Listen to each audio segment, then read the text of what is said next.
Allô mes cactus, comment ça va?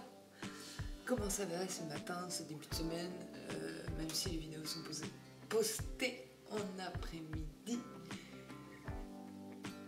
Écoutez, de mon côté ça va.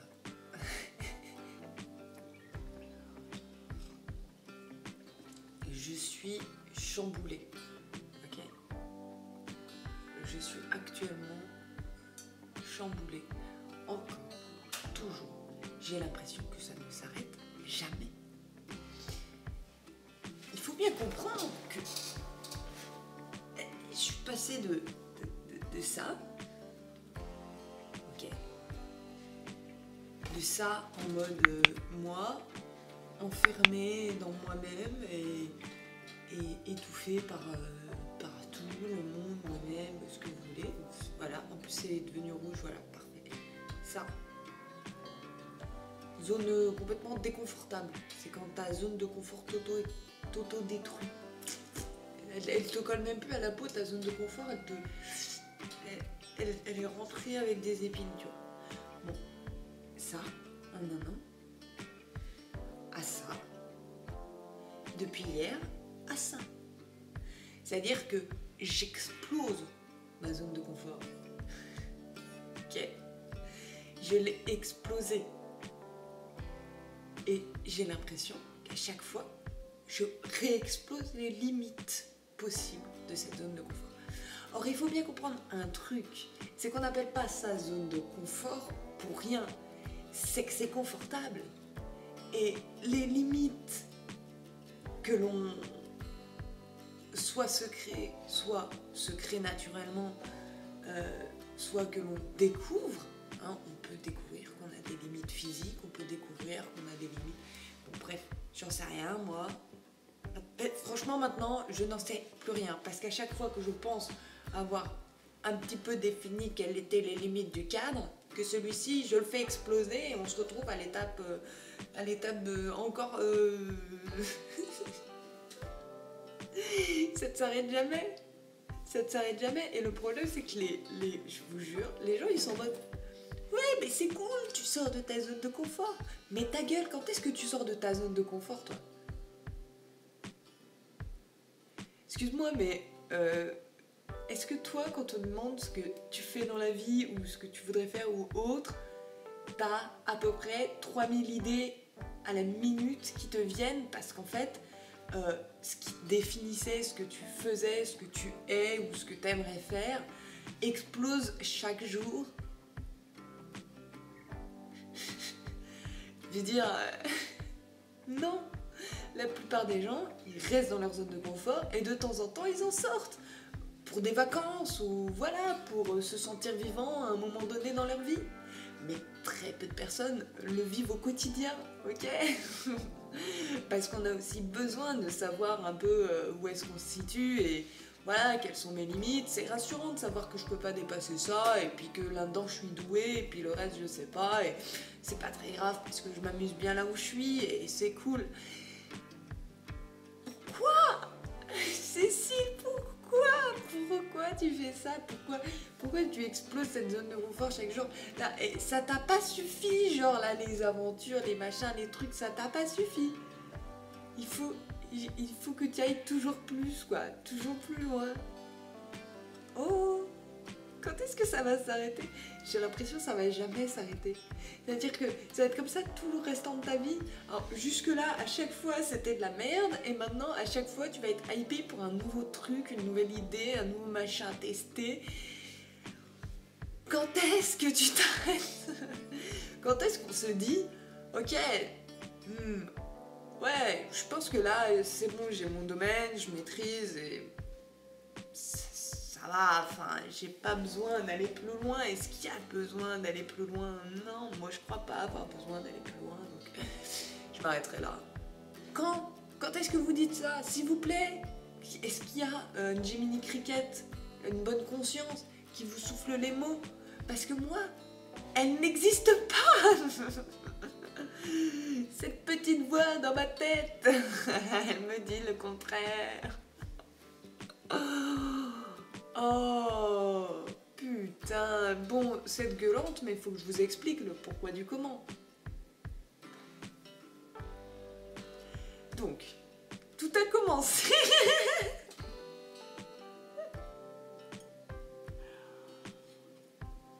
On va repartir au début de la vidéo. Tout a commencé. Vous voyez, j'étais là, là-dedans, là. Oh putain, je me fais pleurer moi-même. Voilà. Donc. Oh god. Donc. En fait, si vous voulez, j'ai été tuée dans ma dépression. Pour moi, voilà, je l'ai vécu comme presque mort, quoi. Hein. J'ai frôlé la mort 10 fois. Parce que justement, je me suis auto-détruit dans des ambitions qui n'étaient pas les miennes, des accomplissements que j'avais besoin de faire pour exister, parce que j'existe pour ça. Surtout, on va dire, en milieu professionnel, où en fait je suis quelqu'un qui suis très créative et j'ai toujours su ce que je voulais faire. Et ça n'a jamais été un problème, c'est que j'ai toujours su ce que je voulais faire, mais ça n'a pas été accueilli, ça n'a pas été bien accueilli du tout. Et donc, forcément, en tant qu'enfant, adolescent, tout ce que tu veux, ouais, tu te dis que c'est pas bien. Tu te dis que c'est pas bien et donc tu trouves d'autres choses. Jusqu'à ce que ça me tue, parce qu'en fait, c'est ce que je suis. Et dans cette renaissance, il y a un an tout pile, quoi. Il y a un an tout pile, je me suis payé des formations de ouf pour pouvoir réaliser mes rêves d'enfant. J'ai changé tout dans mon entreprise. Je suis passée de vouloir me conformer aux autres et à être spécialiste, à m'assumer en tant que multipotentialiste. Je me suis mis à l'animation, donc j'ai appris Illustrator, j'ai appris l'After Effects, donc beaucoup d'animation vectorielle, comme vous pouvez voir sur mon Instagram. Si vous voulez, là je commençais à avoir un peu ma patte, où je commençais un petit peu à voir où est-ce que j'allais, je commençais à envisager des plus gros projets par rapport à ça. Et franchement, déjà l'animation, c'est un projet qui est quand même c'est construire une maison, mais tout seul. Parce que j'ai décidé de le faire tout seul. Donc c'est hyper complexe, ça, c'est plein de métiers à la fois, c'est une organisation de fou, c'est un temps de fou, c'est extraordinaire et en même temps, voilà, moi c'est génial, c'est ouf. Les dessins animés, c'est ce que je voulais faire depuis toujours et voilà quoi. Et donc je suis sur le projet d'un clip vidéo et je suis en mode putain c'est trop bien et je le fais via After Effects et Illustrator pour ceux qui connaissent et ceux qui connaissent pas, voilà. Et du coup il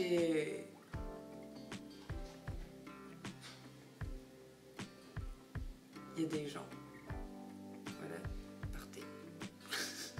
Partez, vous me dérangez dans mon explication. Et du coup, t'es un petit peu limité quand même. Le vectoriel et tout, c'est super parce que, c'est super sur plein de choses.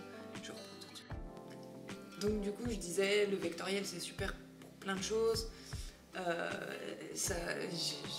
commencé à faire plein de choses. Et puis bon, la tablette graphique, dessiner à la main me manquait un peu, mais en même temps, je dessine quand même à la main.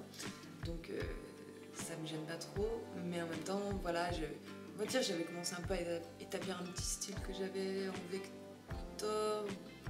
vecteur, mais en même temps, c'était pas aussi créatif que ce que je faisais naturellement et tout ça.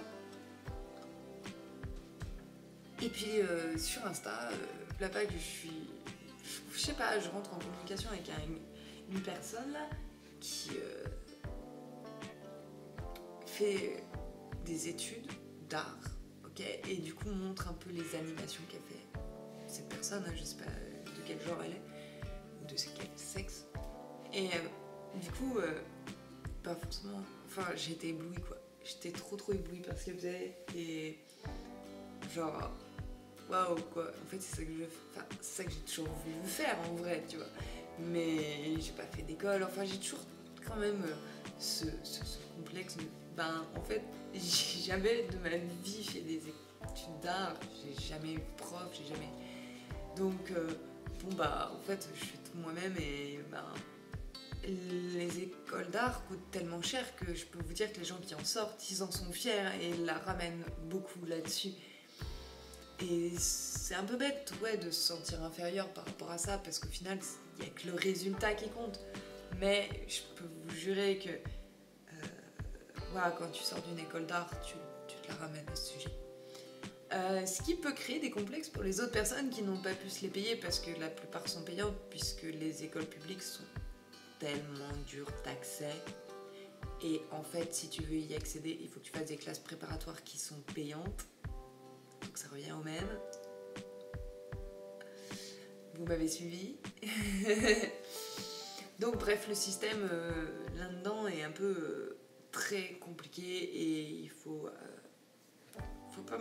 de la thune. Faut de la thunasse. Et du coup, ben bref, et cette personne m'a dit le nom du logiciel qu'elle utilisait. Et du coup, j'ai pris ce logiciel hier. Et bah, tu vois, dans ma tête, il y a une explosion là. C'est-à-dire que je vais pouvoir faire de la 2D à l'ancienne, mais sur ordinateur. Vous voyez, papier par papier là, feuille par feuille. Mais sur tablette graphique, sur ordinateur, mais on s'en fout, c'est juste que j'aurai pas un gros calepin, mais que mon calepin il sera sur mon PC quoi, ok. Et c'est genre la meilleure application, ce que utilisent les plus gros studios. Donc du coup c'est ultra excitant, mais en même temps bah du coup ça veut dire putain en fait faut que je me reforme là-dessus, faut que je sache dessiner, faut que je réapprenne tout, tu vois, faut que je réapprenne tout, parce que bah j'ai tout appris d'une autre façon, et maintenant il va falloir que je réapprenne tout, et je suis encore comme d'habitude gamin perdu tout seul qui est là genre ah bah du coup je vais apprendre à tirer à l'arc tout seul dans les bois, tu vois. Et c'est exactement ça. C'est exactement ça les gars. Et du coup bah hier j'étais trop contente parce que j'ai réussi à trouver le logiciel, et enfin j'ai fait les recherches tout simplement, j'ai relu les messages et voilà. Et du coup, je suis là, mes horizons sont encore en train de s'étendre. Mais si vous voulez, moi, dans mon entreprise, j'avais déjà établi, ok, ce que je savais faire, ce que je pouvais faire, les services que je pouvais rendre pour les autres. Parce qu'il va falloir gagner de l'argent à un moment donné. Hein, c'est beau d'être artiste, mais il va falloir proposer des choses pour gagner de la thune. Parce que ça coûte cher. Les logiciels, ça coûte cher. Il me faut un ordinateur portable, ça coûte cher. J'aimerais bien une nouvelle tablette graphique, ça coûte cher. Il y a des trucs, il faut de l'argent en fait. Ok, mon site web, il n'est pas hébergé gratuitement. Hein, donc tout ça, c'est de l'argent. Ok. Et j'ai pas d'argent, quoi. Donc il faut que je puisse proposer des choses, que ça se vende. Et je veux dire, pour le moment, à ce que je sache, je suis pas du tout une superstar dans le domaine de l'animation. Je suis pas du tout connue pour quoi que ce soit, même pas pour des gribouillages, quoi. Donc, en fait, je suis là et je me relance encore dans des trucs et des trucs et des trucs. Et je me dis, mais putain, mais t'es... En gros, c'est comme si moi, j'étais née à nouveau à 28 ans. Je suis un bébé de 1 an, quoi. Et genre, je découvre le monde et je suis en mode « Ah, c'est merveilleux, il y a plein de trucs, bien, faisons ça, il faut tout faire, tout essayer !» J'ai aucune limite, j'ai aucune conscience de ce qu'il faut faire ou pas faire, je fais tout. Je fais tout et je me régale de tout et je mange tous les fruits possibles. Le seul problème, c'est que j'ai un peu la trouille quand même, parce que je sais qu'il y a beaucoup de fruits vénéneux. Peut-être des champignons hallucinogènes, je sais pas. Peut-être que je suis dans une phase de trip, quoi. Là, ça se trouve, je me tape un trip de ouf Et en fait, je vais redescendre dans 6 mois. Ou peut-être que je vais jamais redescendre. Je sais pas, est-ce que... Enfin, j'avais pas du tout l'habitude que ma vie, elle ressemble à ça, ok. Ma vie, c'était l'aventure, mais l'aventure dark, tu vois. Tu vois, les films d'humour noir, où tout ce qui peut mal arriver, arrive mal. Et où le personnage s'en prend plein la gueule toujours, et on rigole, parce que franchement, c'est vachement marrant de voir quelqu'un s'en prendre plein la gueule, gratuitement, H24, et ce que tu pouvais imaginer de pire, et ben c'est encore pire ce qui arrive, quoi. C'était ça. Maintenant, il m'arrive plein de trucs, toujours, mais et franchement, c'est plutôt cool. What the fuck? Des fois, ça a le goût de bonbons acidulés, quoi.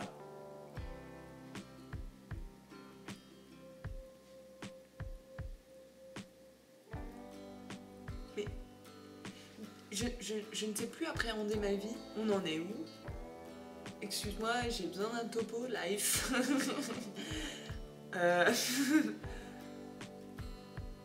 Du coup, maintenant, la vie, elle aura quel goût? Et ça sera ça tout le temps, ou c'est juste une période là? Et à quel moment faut arrêter de sortir de sa zone de confort aussi? On a un peu besoin de sa zone de confort aussi, je vous le dis les gars. Alors, c'est un moment pour se ressourcer, toutes ces choses là. C'est pas non plus...